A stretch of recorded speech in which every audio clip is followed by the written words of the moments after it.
Madalas, may kagalakan sa mga pagkadapa. May kapayapaan sa pagkatalo. Sapagkat nandun ang biyaya maging sa mga bagay na hindi natin sigurado. Huwag kang matakot matalo. Huwag kang matakot sumubok. Huwag kang matakot madapa. Huwag kang matakot magkamali. Huwag kang matakot na mawalan dahil ang bawat negatibong karanasan ay may positibong aral na magtuturo sa iyong ang anumang bagay ay hindi kawalan. Hanggat natututunan mong lumaban sa gitna ng mga bagay na hindi mo na maunawaan na parating may dagdag na tapang ang itinuturo ng bawat mong kabiguan.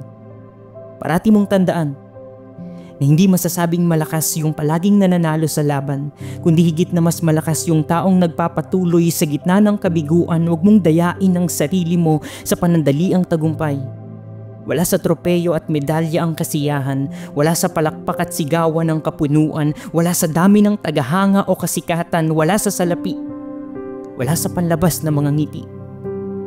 Nandun ang tagumpay, sa pusong marunong magpasalamat, marunong ibalik ang lahat ng hindi sa kanya, nandun sa pusong nagpapakumbaba at nananahan ng kapayapaan, kokontentuhan, kagalakan sa mga bagay na pangwalang hanggan, nais kong ituro sa iyo.